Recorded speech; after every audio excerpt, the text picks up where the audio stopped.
जिले भर की पल पल की ताज़ा तरीन खबरों का प्रसारण करते हैं और दूसरे दिन यूट्यूब के माध्यम से भी आपको खबरें दिखाई जाती है। लेकिन यूट्यूब में प्रतिदिन की पूरी खबरें नहीं होती, बल्कि चुनिंदा खबरें ही दिखाई जाती है। अगर आप जिले भर की संपूर्ण ताज़ा तरीन खबरें देखना चाहते हैं तो जल्द ही अपना पद्मेश डिजिटल सेटअप बॉक्स लगवाएं। सेटअप बॉक्स लगवाने के लिए संपर्क करें 07632240222 या फिर 8319969927।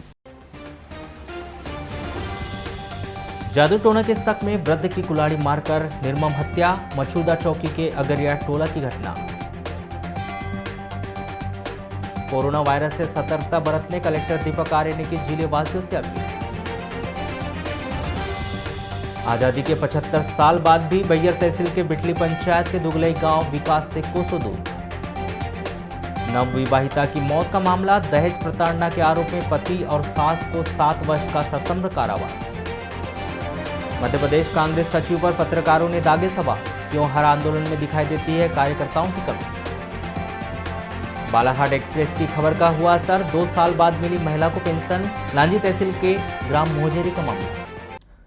भरवेली पुलिस ने महिला संबंधी 2 अलग अलग अपराधों में 2 आरोपियों को गिरफ्तार कर लिया है। गिरफ्तार दोनों आरोपी चिंटू उर्फ जलील अहमद 32 वर्ष ग्राम रमरमा थाना वाराशुनी और बबलू उर्फ अशोक लिलारे 41 वर्ष वार्ड नंबर 18 भरवेली थाना भरवेली निवासी है। दोनों आरोपी पर महिलाओं से अश्लील शब्दों का प्रयोग कर उन्हें परेशान करने का आरोप है।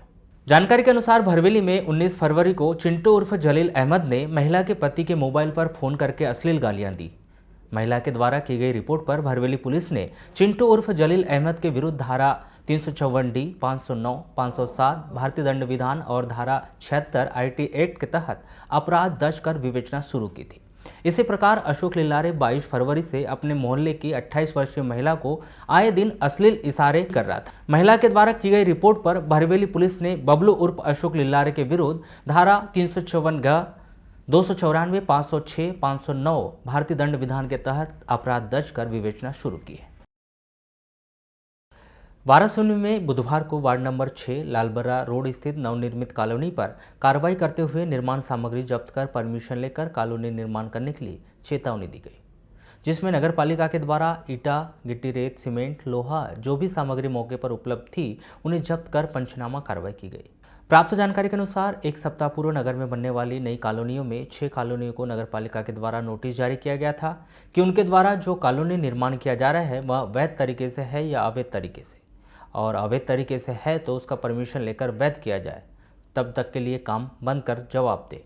जिस पर 5 कॉलोनी निर्माताओं के द्वारा नगर पालिका को जवाब दे दिया गया था और अपना काम बंद कर दिया था, किंतु लालबरा रोड स्थित कॉलोनी निर्माता के द्वारा ना ही नगर पालिका को जवाब दिया गया और ना ही किसी प्रकार से कार्य बंद कर दिया गया, जिस पर नगर पालिका प्रशासक SDM संदीप सिंह के द्वारा कार्रवाई करने के आदेश दे दिए गए, जिस पर उपयंत्री सुमित मोटवानी के द्वारा नवनिर्मित कॉलोनी का निरीक्षण कर उपस्थित सामग्रियों की जब्ती की गई, जिसे ट्रैक्टर में लाद कर नगर पालिका ने अपने कब्जे में ले लिया।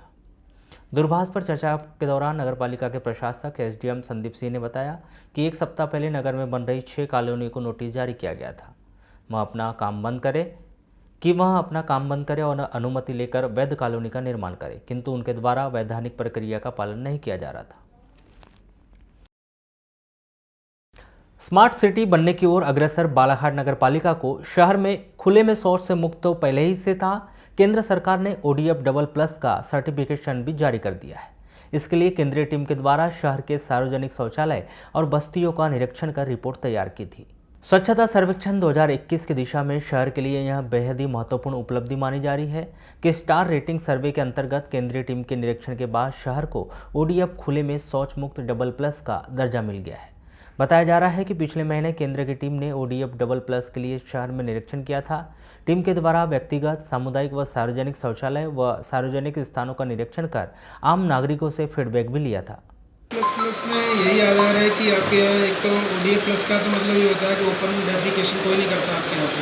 साथ ही साथ ये देखा जाता है कि आपके यहाँ जितने कम्युनिटी टॉयलेट, पब्लिक टॉयलेट है उसमें सभी फैसिलिटीज़ हैं। साथ ही साथ फिर ये देखा जाता है कि आपके यहाँ पे जो सीवरेज जो हमारे चैम्बर में जो 4-6 साल में वो फुल हो जाता है। वैसे तो भारत सरकार के नॉर्म से आए हैं कि 3 साल में चैम्बर को, लेटरिन के चैम्बर को खाली कराया जाना चाहिए। तो वो हमारे यहाँ फीकल की उसके ट्रीटमेंट की पूरी सुविधा है। हमारा जो FSTP ट्रेंचिंग ग्राउंड रेंगा टोला पे बना हुआ है, उसके माध्यम से कोई भी हितग्राही बोल सकता है कि हमें 3 साल से अधिक हो गए हैं, हम इससे जो लेटरिन 3 साल से अधिक इकट्ठी है चैम्बर में, तो उसको हमारा हेड पंप है उसको खाली करके ले जाता है और उसको वहाँ पर प्रॉपर उसका ट्रीटमेंट करके उससे खाद बनाया जाता है। उससे जो पानी निकलता है उस पानी का यूज़ भी हम पेड़ों में पानी डालने में या अन्य जगह कर सकते हैं। कोरोना संक्रमण के लिए किए गए लॉकडाउन के बाद जिले वासियों में सेहत के प्रति जागरूकता बहुत अधिक बढ़ गई है। स्वस्थ रहने के लिए लोगों के द्वारा मॉर्निंग वॉक और इवनिंग वॉक के साथ ही साइकिलिंग का भी चलन तेजी से बढ़ रहा है। अगर आप साइकिलिंग कर अपनी हेल्थ और रोग प्रतिरोधक क्षमता बढ़ाना चाह रहे हैं तो जिला अस्पताल के वरिष्ठ चिकित्सक डॉक्टर अशोक लीलारे के द्वारा दी गई सलाह पर पूरी तरह से ध्यान दें। जनरली ज़्यादातर अपने को मिडिल एज मिडिल एज के जो मरीज हैं उनको हार्डली 2 से 3 किलोमीटर साइकिलिंग करनी चाहिए, जिससे कि अपना इम्यूनिटी डेवलप हो, अपना शरीर के संतुलन अच्छा बना रखें। अत्यधिक ज़्यादा साइकिल की नस्ल उपयोग करें नस्ल में जाने के लिए, तो उससे बीमारी की क्षमता और बढ़ेगी और आपने को कोरोना मरीजों की बीमारी ज़्यादा डेवलप हो जाएगी। क्या होता है कि वजन जो ज़्यादा है वजन के मरीज हैं उनको वैक्सीन उससे वजन कम करने से उनकी फ़ायदा रहेगा। कोविड से ठीक हुए लोगों के साथ साथ सेहत के लिए साइकिलिंग करने वाले लोगों को भी इस बात का ध्यान रखना है कि उन्हें बहुत अधिक साइकिलिंग नहीं करना है। नहीं, क्या होता है कि कोरोना के मरीज को पर साइकिलिंग जाना अच्छा नहीं है। जितना होना चाहिए उतना चाहिए, ज़्यादा करने से अपने को इम्यूनिटी कम हो जाएगी और काम की करने की क्षमता कम हो जाएगी। जैसे कोशिश ये करें कि मिनिमम घर में नॉर्मल जितना कम हो सके अपन को एक्सरसाइज करें और जिससे अपनी हेल्थ की स्टेटस बना कर रखें। स्वयं रोजाना साइकिलिंग करने वाले शहर के वरिष्ठ चिकित्सक डॉक्टर निखिलेश त्रिवेदी बताते हैं कि साइकिलिंग की शुरुआत करते समय बहुत सी बातों का ध्यान रखना चाहिए जिससे शुरुआत में ही परेशानी ना हो। देखिए, साइकिलिंग स्वास्थ्य के लिए हर तरीके से लाभकारी गतिविधि है और इसमें नुकसान तभी हो सकता है अगर आप साइकिल से गिर पड़ो, अन्यथा साइकिल चलाने मात्र से किसी को नुकसान नहीं होता। हाँ, ये ज़रूर है कि किसी भी व्यायाम की तरह आपको इसकी शुरुआत कम समय से करना चाहिए। आप भले ही 2 किलोमीटर साइकिलिंग से शुरू करें और फिर उसको बढ़ाएं, गति भी उस हिसाब से जैसे आपका शरीर अभ्यस्त हो जाता है, आदी हो जाता है, उस हिसाब से फिर आप उस गति को और उसकी दूरी, कितनी दूरी तक साइकिलिंग करना चाहिए, कितनी देर तक साइकिलिंग करना चाहिए, ये धीरे धीरे बढ़। देखिए, कोरोना आने से लोगों में ओवरऑल स्वास्थ्य के प्रति जागरूकता बहुत आ गई है, ये एक बहुत अच्छी बात है और लोगों के पास थोड़ा सा समय ज़्यादा रहने लगा है तो उन्हें साइकिलिंग में भी मज़ा आने लगा। साइकिलिंग वॉकिंग की ही तरह, पैदल चलने की ही तरह साइकिलिंग भी एक बहुत अच्छा व्यायाम है। ये हमारी जोड़ों के लिए, हमारी मसल्स के लिए और हमारे हृदय के लिए बहुत लाभकारी है। इससे हमारी हृदय की क्षमता बढ़ती है और संभावनाएं जो होती है हृदय रोग या घातक हार्ट अटैक वगैरह आने की, वो कम हो जाती हैं। लेकिन हर व्यायाम की तरह इसे भी अगर नियमित रूप से लगातार किया जाए तभी इसके लाभ मिलते हैं। 2-4 दिन कर लेने से अगर हम उम्मीद करते हैं कि हमको लाभ मिल जाएगा तो ऐसा नहीं। बिरसा क्षेत्र में एक वृद्धा की कुल्हाड़ी से मारकर निर्मम हत्या कर दी गई। यह वारदात मछुरदा चौकी क्षेत्र के अंतर्गत आने वाले ग्राम माल्या के अगरिया टोले में हुई। मृतिका फगनीबाई पति पंदन सिंह पुशाम 60 वर्ष की लाश उसके घर से बरामद की गई। इस महिला की हत्या जादू टोने के शक में की जाने की संभावना व्यक्त की जा रही है। प्राप्त जानकारी के अनुसार 17 मार्च को सुबह 8 बजे फगनीबाई घर में थी। पति फंदन सिंह बाहर गया हुआ था, तभी फगनीबाई की कुल्हाड़ी मारकर उसकी हत्या कर दी गई। 9 बजे फंदन सिंह जब घर लौटा तब उसके घर में अपनी पत्नी फगन सिंह की लाश देखी, जिसकी गर्दन के अलावा शरीर के अन्य जगह धारदार हथियार के निशान थे। इस घटना की रिपोर्ट फंदन सिंह ने पुलिस चौकी मछुरदा में दी।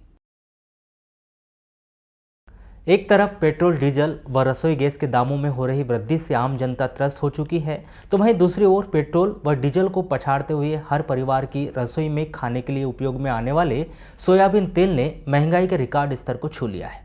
विगत एक साल में खाने के तेल के दामों में दोगुनी वृद्धि हुई है।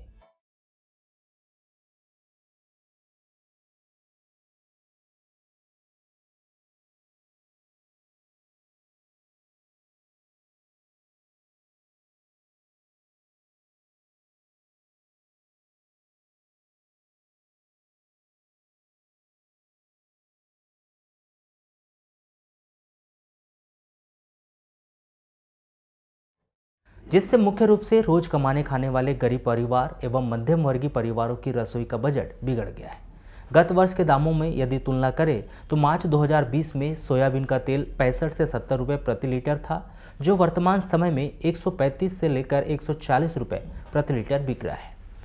खाने के तेल के दामों में दिनों दिन हो रही वृद्धि का असर सिर्फ घरेलू उपयोग तक ही सीमित नहीं रह गया है, बल्कि इसका सीधा असर होटल व्यवसाय पर भी पड़ा है, जिससे आगामी समय में होटलों में मिलने वाली खाने की चीज़ों के दाम बढ़ने की पूर्ण संभावना है। किराना व्यापारी सुधीर जैन ने कहा कि वे पहली बार सोयाबीन के तेल को 100 रुपये से अधिक के भाव में बिकता देख रहे हैं। तेल के दामों का सीधा असर गरीब परिवार की थाली पर पड़ रहा है। वहीं तेल के अलावा दाल व मिर्ची मसालों के दामों में भी पिछले 2 माह में 1.5 गुना वृद्धि हुई। सोयाबीन तेल की स्थिति ऐसी है कि गरीब की थाली से खाना छीन गया, समझ जाओ। इतनी महंगाई बढ़ चुकी है। जो तेल पिछले वर्ष 70 रुपये 80 रुपये लीटर बिक रहा था, वो आज की वर्तमान स्थिति में 135 से 140 रुपये हो चुका है। खुला तेल बाजार में टोटल बंद हो चुका है। वर्तमान में पाउच आ रहा है 50 ml, 100 ml, 200 ml, 500 ml packing में आने लगे सब छोटे पाउच के तेल जी। और किन किन चीज़ों में वृद्धि हुई? दालों में तेज़ी है, मिर्ची में तेज़ी है, हल्दी में तेज़ी है। सबके रेट लगभग डबल है इस वक्त। अनाज के वेले अभी जो किराने में सब तेज़ी आई है, दाल, तेल, मिर्ची, हल्दी, इसमें सब गहराई भी परेशान हो रहा है, व्यापारी भी परेशान है, क्योंकि लागत डबल हो चुकी है। स्थानीय होटल व्यवसायी उमाशंकर शर्मा ने कहा कि तेल का भाव बढ़ने से धंधे में बहुत फर्क पड़ गया है। आज की स्थिति में मजदूरी नहीं निकल पा रही है, मजबूरी में होटल व्यवसाय चला रहे हैं। यदि ऐसे ही तेल के रेट बढ़ते रहे तो सभी होटल व्यवसायी एकजुट होकर जल्द ही समोसा एवं अन्य खाद्य सामग्री के रेट बढ़ाने का निर्णय ले सकते हैं। तेल के भाव बढ़ने से धंधे में बहुत फर्क पड़ गया। क्या देख रहे हैं आप, कैसे कैसे बढ़े रेट? 70 रुपये था, 8 10 रुपये बढ़ते रहते आज 140 रुपये किलो हो गया। लगभग सभी जो पकवान बनते हैं वो तो सारे तेल जी हाँ, पूरा तेल से बनते हैं। तो कुछ दामों में वृद्धि हुई क्या? दामों पर वृद्धि नहीं हुई, पूरी पैसा मिल रहा पुराने क्या रेट? 60 रुपये 60 रुपये टेस्ट वो इसमें हो जाता है फिर आप? नहीं होता ना, क्या करोगे, मजबूरी में चला रहे निकालते हैं। रेट बढ़ाना पड़ेगा हमको, कुछ मिल ही नहीं है। मजदूरी महंगी, लकड़ी महंगी, सब चीज़ें महंगी, तो क्या बचेगा? आज की स्थिति में हमारी मजदूरी नहीं निकल रही है, हम दुकान चला रहे हैं। जिला महिला कांग्रेस उपाध्यक्ष व पूर्व जिला पंचायत सदस्य विनोद सोनी ने कहा कि वर्तमान में महंगाई के बढ़ने के कारण महिलाओं के किचन की स्थिति बहुत अधिक दयनीय हो गई है।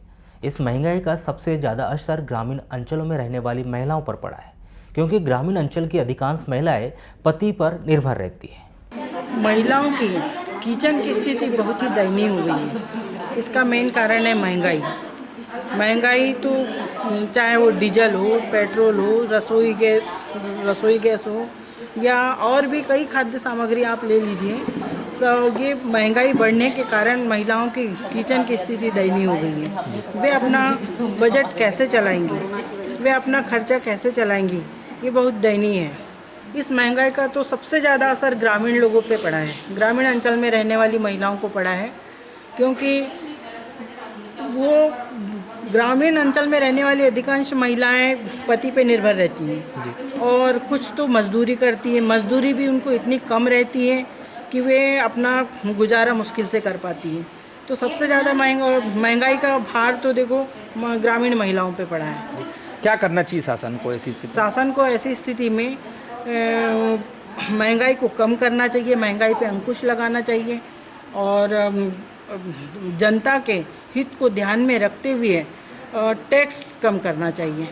ये तो मुंह मांगा ज़बरदस्ती का टैक्स लग रहा है, इस वजह से टैक्स का भार जनता पे पड़ रहा है। महिला कांग्रेस ब्लॉक अध्यक्ष व ग्राम पंचायत खमरिया की पूर्व सरपंच लक्ष्मी वाघाड़े ने कहा कि महंगाई चरम सीमा पर है, जिससे लोग बहुत परेशान हैं। गांव के लोग अपना जीवन यापन बड़ी मुश्किल से कर रहे हैं। देखिए, अभी महंगाई तो चरम सीमा पर है, बहुत परेशान हैं लोग। चाहे सोयाबीन तेल हो, चाहे पेट्रोल हो, डीजल हो, उसको लेकर पूरे देश में और गांव में त्राही त्राही मची हुई है। लोग अपना जीवन यापन बड़े मुश्किल से कर रहे हैं। आज 150 रुपये लीटर तेल मिल रहा है, 1000 रुपये लगभग सिलेंडर का हो गया है, 100 रुपये लीटर पेट्रोल हो गया है। वो हमने कभी नहीं सुना था कि इतनी महंगाई कभी आएगी। क्योंकि जो वर्तमान में भाजपा की सरकार है उसके नुमाइंदे पहले जब 30 रुपये लीटर पेट्रोल हुआ करता था कांग्रेस के ज़माने में, तो वो आंदोलन करते थे। वहाँ की भाजपा की नेत्रियाँ स्मृति ईरानी हो, चाहे हेमा मालिनी हो, और बहुत सारी ऐसी भाजपा की नेत्रियाँ हैं जो हमारे प्रधानमंत्री तत्कालीन मनमोहन सिंह जी को चूड़ियाँ भेजती थी। लेकिन अभी उनकी आंखें क्यों बंद हो गई है? ये तो जनहित का मामला है, उन्हें भी सामने आना चाहिए, क्योंकि मध्यम वर्गीय लोगों का जीना मुश्किल हो गया है। तो सरकार को रेट कम करना चाहिए, क्योंकि कच्चे तेल की कीमत ऐसे ही कम है, लेकिन इन लोग टैक्स पे टैक्स लगा करके जनता को लूट रहे हैं। तो हम चाहेंगे कि तेल की कीमत कम हो, खाद्य पदार्थों की कीमत कम हो, पेट्रोल डीजल की कीमत कम हो। एक तरफ आम जनता पेट्रोल और गैस सिलेंडर के बढ़ते दामों को लेकर के त्रस्त हो चुकी है, वहीं महंगाई की आग रसोई को अब घेरती जा रही है। हमने आज लालबरा मार्केट में सोयाबीन के तेलों का जब रेटों का जायज़ा लिया तो हमने पाया कि सोयाबीन के तेल पिछले 1 साल में लगभग सोयाबीन के तेल के दामों में दुगनी वृद्धि हो गई है। सोयाबीन का तेल जो पहले 70 रुपये लीटर मिला करता था, वह आज की डेट में 135 रुपये लीटर मिल रहा है। महंगाई की इस मार का सीधा असर गृहिणियों की रसोई पर पड़ रहा है।